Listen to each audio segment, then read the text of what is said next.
Well, I'm going to begin this morning by telling you about the Yellow Pages of all things. I don't know if they actually still have the Yellow Pages anymore, which is probably a good thing for the environment. Most of us have smartphones now, and so we ask Siri or we ask Alexa if we need the number of some local area business. But that wasn't so much the case back in 2005 when Greg and I first moved to Saugatuck. When we moved here, we didn't know anybody. And so we really relied on the local Yellow Pages when we needed a plumber or a painter or an electrician or an accountant.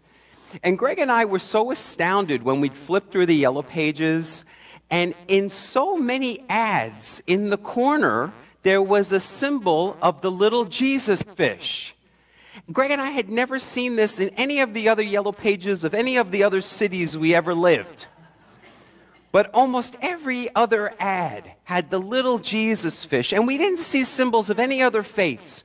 We didn't see any ads that had little Jewish stars of David. We didn't see any Buddhist wheels. We didn't see any little Hindu ohms or any little Taoist yin-yang symbols. Only the Jesus fish. And some of the ads went a step further. They also had a Bible quote on them. Something like John 3:16, for a plumbing business. Now, Greg and I were seeking a dedicated landscaper. We wanted an experienced accountant. We wanted someone who was a competent painter. We couldn't care less whether they were Christian or Buddhist or Hindu or Muslim. How sad to hire someone based on their religion. For Greg and I, seeing the little Jesus fish actually dissuaded us from contacting that business. As a gay couple, that little Jesus fish symbol was actually off-putting to us. We actually did not contact those businesses. So while that may be an effective marketing tool in West Michigan for many, for some of us, that symbol kept us at bay. And I thought that was really sad, because if you know the origins of that symbol, it is a symbol of acceptance. It is a symbol of friendship. The symbol started in the 2nd century. Many of you know that the early Christians were being persecuted by the Roman Empire. They needed a way, the early Christians, to communicate with one another in safety. Many of the early Christians, they experienced the same fate as Jesus. They were silenced for speaking the way of Jesus, speaking truth to power. And so many of them lived in fear. And so the symbol was a way for them to communicate with one another in code. If they saw the Jesus fish symbol somewhere, they knew that was a safe meeting place. Or if they met someone on the road and they shared that symbol, they knew this was a safe person. So oftentimes when you'd run into a stranger on the road, you'd go down in the dirt and you'd make one arch, or you'd make it with your hand. And the other person would make the other arch, and you'd put it together to form the fish. It was like a secret handshake. And that was a way to know this is a safe person. That's the origin of the symbol. And why the fish? Well, of course, Jesus spoke so often of fish. Obviously, he was talking to people who were fishermen, so he used metaphors they could understand. But we know that one of Jesus' most famous miracles was the multiplication of the fish, and another was the miraculous catch of the fish, which astonished the apostles in the boat. And of course, in today's gospel, Jesus says, "I will make you fishers of men." Now, this gospel is from Mark's gospel. And I don't know if you noticed, it's from Mark chapter 1, verse 14. In just 14 verses, Jesus is born, baptized, and is now almost 30 years old, calling his first apostles. Mark doesn't seem to care too much about Jesus' backstory. He wants to get like immediately to the calling of the apostles. There's an urgency. And in this story, there was an urgency. John the Baptist has been arrested. Jesus is now picking up his mantle, and he needs to seek followers. Now, I've shared with you before, I can't stand the word follower. I know there are many Christians in our community, they refer to themselves as followers. But when I was growing up, I was taught not to be a follower. I was taught to be a leader. Followers for me are people who just blindly follow. They don't question anything. They just believe what they're told to believe, and they just follow what others are doing. Jesus is not seeking that type of follower. In today's gospel, Jesus is calling forth leaders. That's why he says, I will make you fishers of men. He wants leaders. That's what he's seeking here, calling them forth. So Jesus, in today's gospel, is using a metaphor that Simon and Andrew can understand because they themselves were fishermen. So what does it mean for us today to be fishers of men? Well, it's one of Jesus' most famous lines, of course, but I think it's one of his most misunderstood. For many Christians for centuries now, they think that what that means is to go out and evangelize people, to catch people for Jesus. I saw a bumper sticker once that said, "Fishing for Christ. We'll catch him, he'll clean him."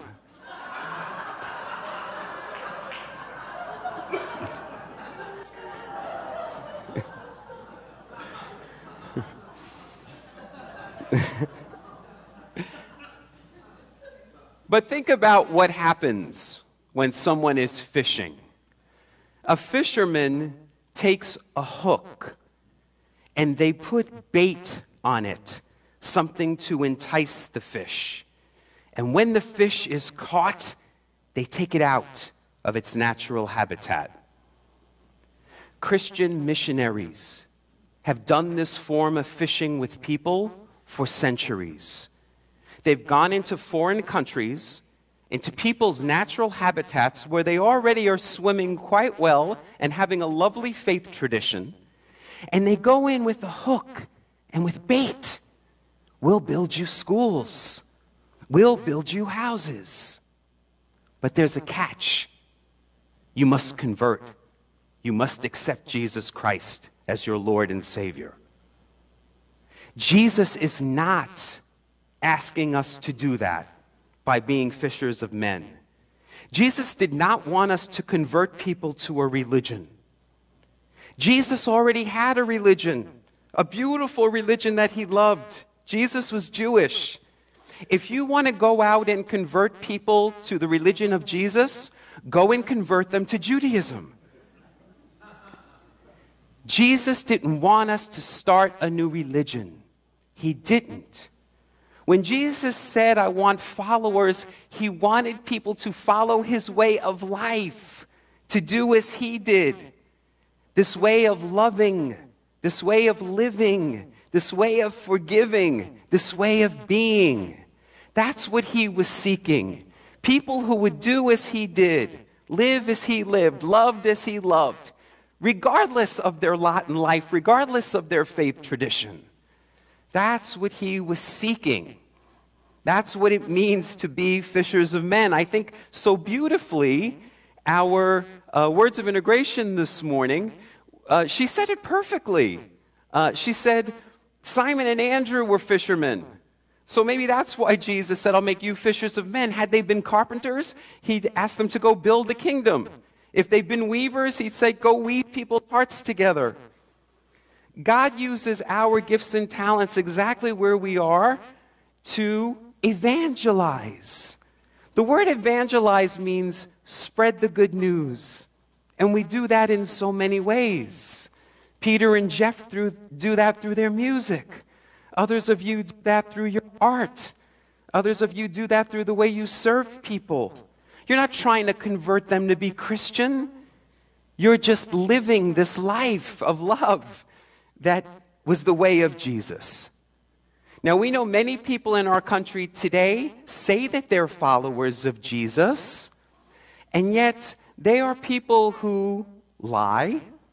They're people who are about keeping out the stranger and the immigrant. They are about supporting policies that hurt poor people but benefit the rich. That's not the way of Jesus. That's the exact opposite of the way of Jesus. So you can have the Jesus fish on your car and in your little yellow page ad. You can wear a cross around your neck and say you're a follower of Jesus. But if you act that way, you're not following the way of Jesus. So we are being called. Every single person in this room is being called to follow this way and to use our own unique special gifts and talents to bring them to the world to spread the good news of the freedom that comes by living this way of life, this way of the Christ. So Jesus in today's gospel, when he's calling Simon and Andrew, is actually really calling us too to live this way of love. So what I'd like you to do this week is I'd like you to find time each and every day to go fishing. Hang that sign up on your door, gone fishing. And what I mean by that, of course, is metaphysically, metaphorically.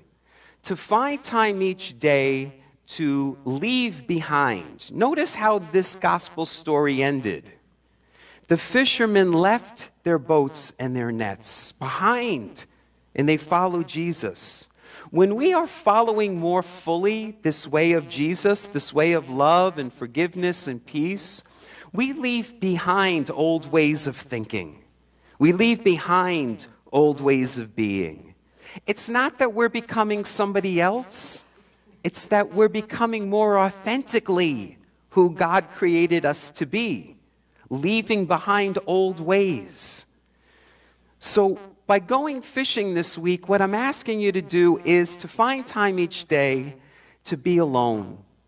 You know, Henry David Thoreau, who spent a lot of time at nature, had this wonderful quote. He said, "Many men go fishing, but it's not the fish that they're after."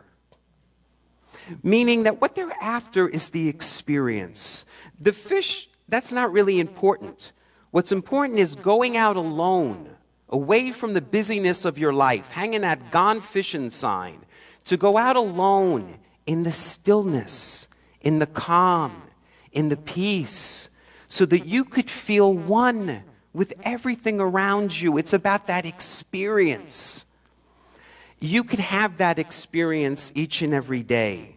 When you go fishing spiritually, dive deep within you.